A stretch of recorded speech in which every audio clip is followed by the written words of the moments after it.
Well, I was fascinated by a painting I saw when I was about, I want to say, 10 years old. I was living in a camp.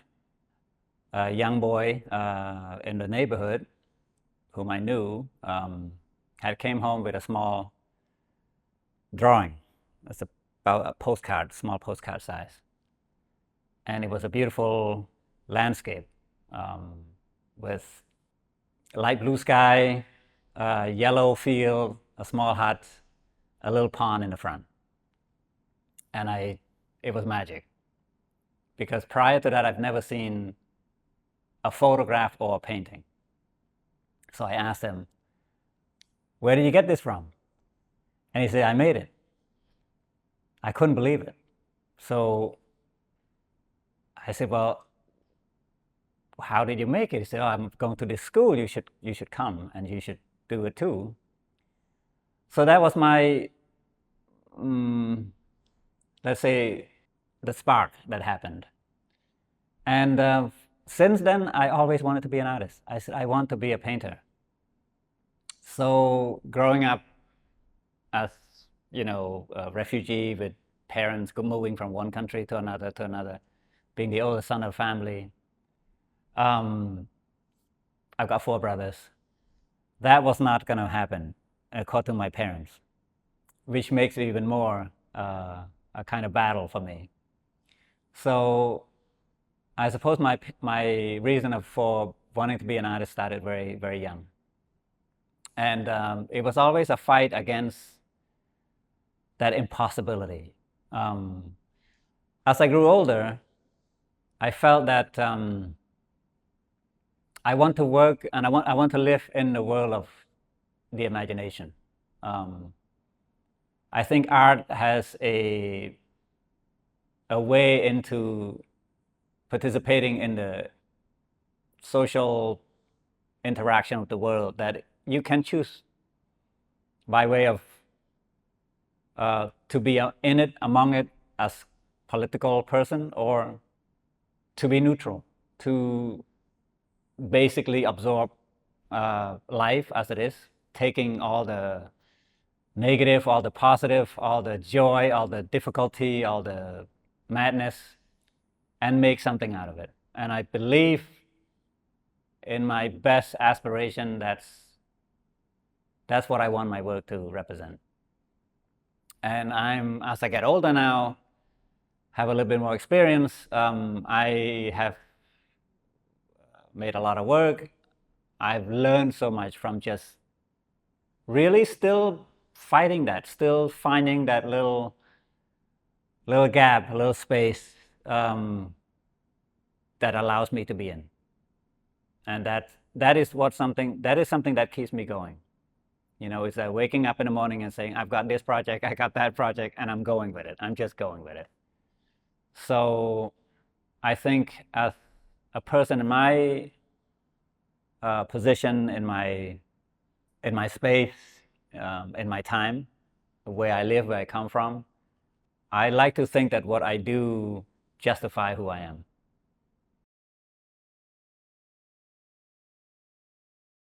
I through and through Cambodian at heart. I mean, it's just my home is Cambodia. I've always missed it. Like when I went. So my journey before graduate school, I was dreaming about Cambodia every day. I mean, the only memory I had was Cambodia. I dream Cambodia. All my dream can be interpreted as living, being chased, being hunted, being just all that life from Cambodia came to my dream all the time. When I went back, it's only because there was no more reason for me to stay in the U.S. I had nowhere else to go. I finished school. I have a master's degree. And I went back to a regular job, working from job to job to job to job just to be able to find a studio. Found a studio, but not in a great location, not in a great place where you're working 8 hours a day and then you go to the studio, you just sit there and stare at the wall. I said, I can't live like this. This is not gonna do anything. I'm not going anywhere with this. So the only place I knew I can come back to was Cambodia. So I was driving, I was working as a translator. So I'm always on the road reading maps and trying to find my way into different towns. And I just feel more ridiculous every day. And at one point, I was driving in Boston, outside of Boston, and there was a song on the radio, on a college radio station, and it was one of the most popular Cambodian pop song came on the radio. It was the very first time I ever heard Cambodian music on the radio. I said, this is a sign. So I told my roommates, I said, I'm leaving in 2 weeks. Let's find a new roommate. So whatever money I had, I bought a plane ticket, and whatever artwork I had, I asked my friends to help me, and they bought some of my work, and I was able to have a little money, and I just went. And it made perfect sense when I landed.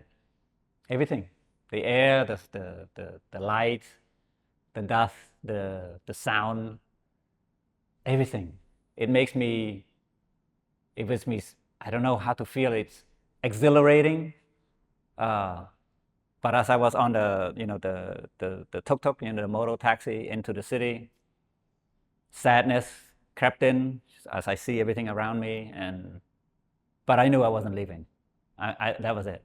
And I never left until I had my first solo show in 2006, I believe it was.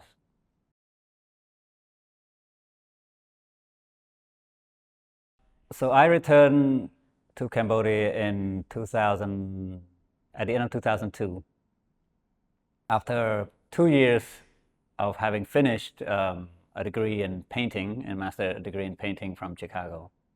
When I came back to Cambodia, the world was different. It's living in the United States, traveling all over the world for almost 20 years. My relationship to Cambodia was just when I was a kid, and it was before the Khmer Rouge took over.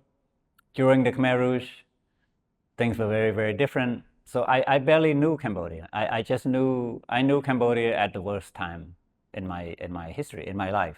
So I came back to a country that was broken, completely broken. It was sad. It was hard. It was difficult for me as someone who grew up in the U.S. I didn't grow up under a privileged family, and my family, my father, my mother was still working in the factories, doing menial, labor kind of work, working all the time. I barely see them. I think me having chosen to do art in school, like blindly, seriously, but blindly, I put that aside a little bit. I put the reality of life, of the real life that I'm supposed to be living. I put it away in place of, I went to school. I went to study art.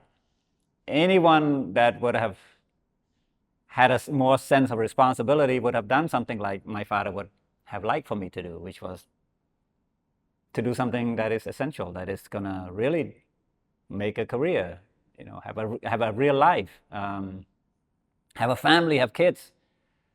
But as I said, I didn't want to do that. I thought that the world was bigger. I thought that the universe was wider than what I was told, and than what I knew. So my illusion of being an artist in the U.S. was very different than the one that I was met with when I came back. Confronting with that situation where I was poor,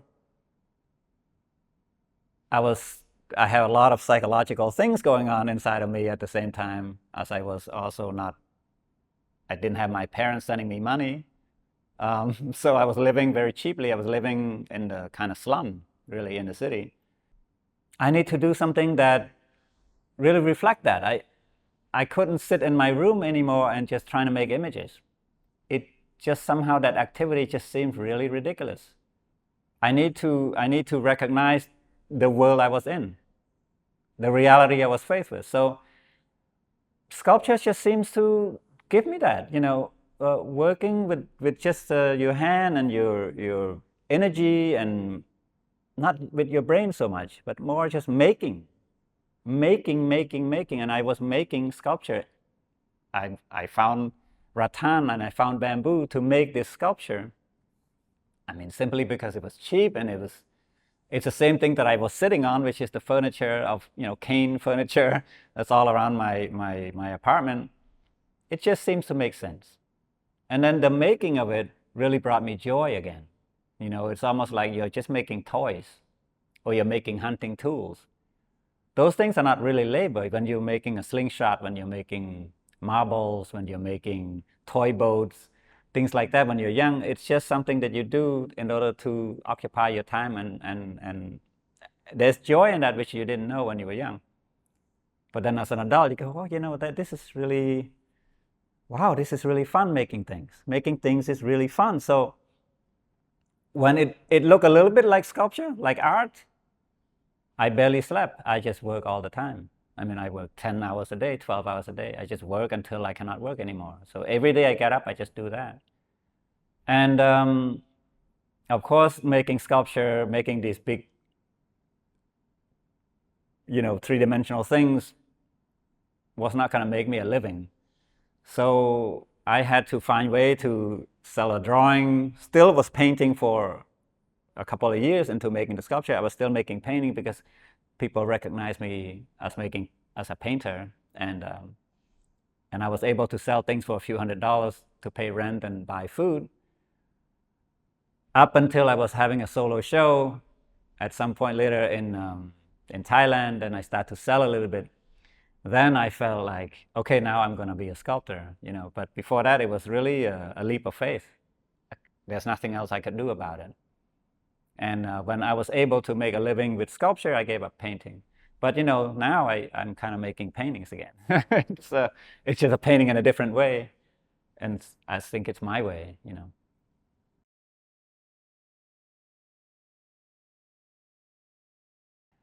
To me, there's no difference between a sculpture, whether it's flat or it's three-dimensional, whether it sits on the floor or on the wall. Sometimes it's just necessity. Necessary exercise, to see if my inclination tells me, is this sculpture protruding from the wall, or is this sculpture standing on the floor? Makes no difference. Until you do it, you don't know how it's going to turn out. But going back to your question about nature and heritage, I'm still making nature study. So to me, I'm still working it out, like the natural world versus the man-made world. I think there is a through line. There's definitely a connection. When you see a solo show of mine, you will see some work that look really like a seed pod, and then something on the wall that look nothing like a seed pod. But I think the reason why I'm interested in both, I'm trying to clarify it, and I'm trying to work them out. So there's a series of 3 sculptures that I've been doing for the last 6 years or so, 5-6 years before COVID to now, that I'm still working on. And then I kind of take that, what I learned from that technique of hammering and taking it out of the tree and refashioning it with grommets. I'm trying to flatten it out to see how wide I can be, and then as I'm looking at it, I'm going, oh, then there's this other artist who did this back in the 60s. So I look at that artist's work and go, oh, I can learn something from that artist, and I'm trying to incorporate that, a little bit of that into this work that I somehow didn't realize that it could go. So for me, I'm participating in this kind of human environment, but also this sort of artistic, art historical environment, and a lot of people say that my work is not Khmer enough, like not Cambodian enough, or etc. Like I think sometimes people think that art should be focused on communicating with one particular audience. I'm not. I don't think I'm trying to do that. I think it's more of just relating to whatever happened in the past, but also if people living now are touched by my work, that's also very important to me. You know, I'm not just making art for me, but I don't have a destination. You know, I just kind of, I feel it out, and if something gets exciting, I follow it for a while. And if I hit a wall, I'll turn a little bit and I'll find something else that I follow for a while. So I think it's a kind of dance, you know. Although I don't dance, I imagine that's what it is, you know. Like music, different music hits you different ways.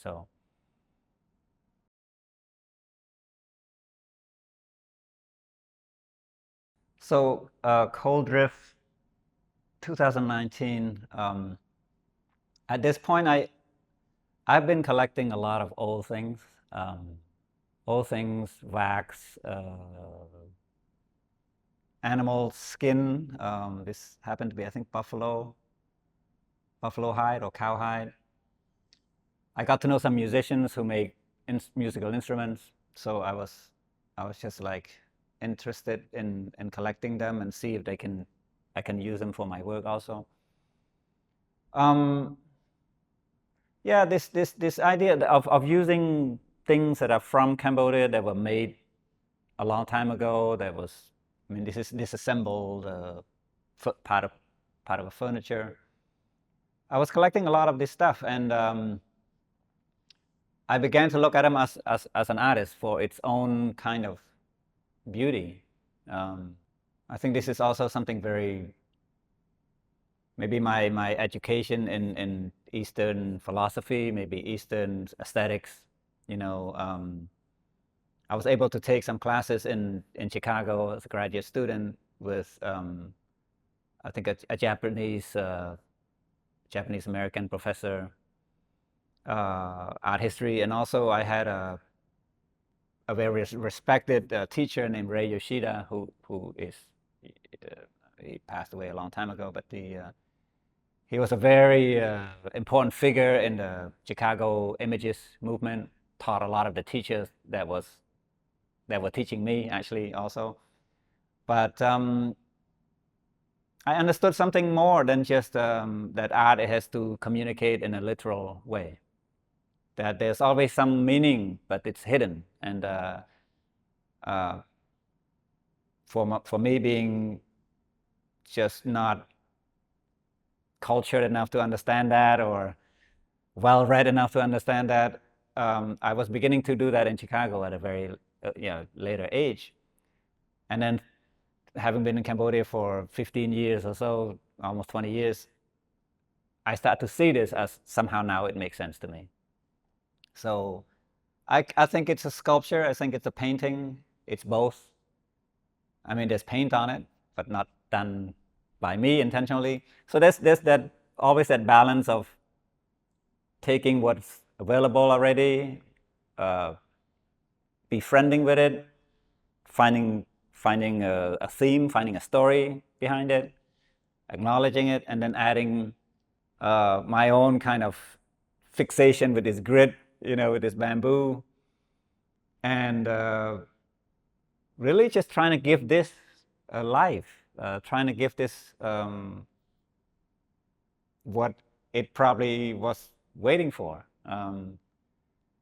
So there was a series of work that came from this, and I'm still kind of working this way right now, in a different way, with cooking pots and kettles, and even less useful things, things that were gonna go to melt to how do you say, to get recycled. So it's just, I suppose it's just before it goes to die, and I save it, so it's a similar sentiment to this kind of work, where, I mean, obviously when people see wood, they see value already, but when people see used kettles and pots and things like that, don't give it value. So that's what I'm doing now.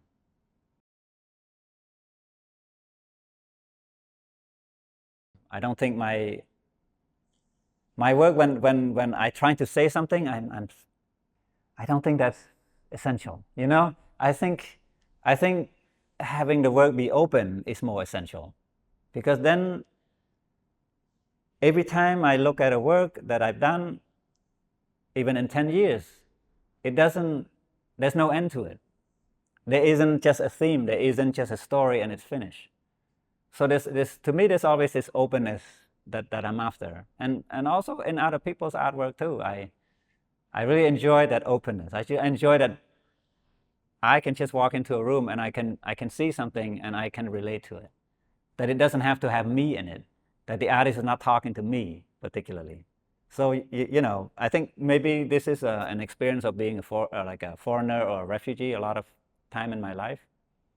Is that wherever I go, I'm hoping that people will be receptive to me and open to me, and not and not just say this is not for you.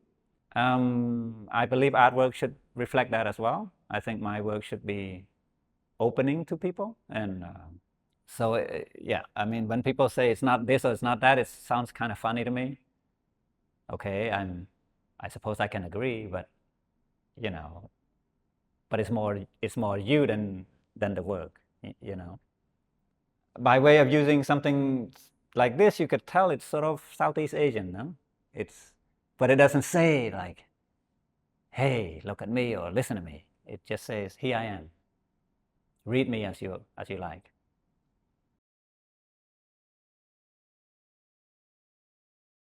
I mean, I'm turning 54 next year. I'm running a big studio. I have 9 assistants. I've got 3 dogs. I got a wonderful wife. I've got a lot to take care of. So it's like everything is a challenge in a way. Artistically, I just want to keep going. I can see this coming year, I'm making some big metal sculptures. So I'm trying to translate my lines, my feeling in the lines into something that is not bamboo anymore. So I'm shaping the actual metal with a hammer, so get the lines that I want, so that when I see the entire sculpture, I can still feel the feeling that I get from I look at bamboo. So I'm kind of stuck with this bamboo thing, this sort of rawness, this sort of naturally made, let's say, by age or by years or by by time or by nature. I'm trying to make something in a grand scale for outdoor, and as I get older, also I need to maybe exercise a little bit, get a little bit more strength, so I can make these things. So I can really feel like I'm there. So that's my immediate future. Is like working with the material, but in a more, I don't know, a bit stronger.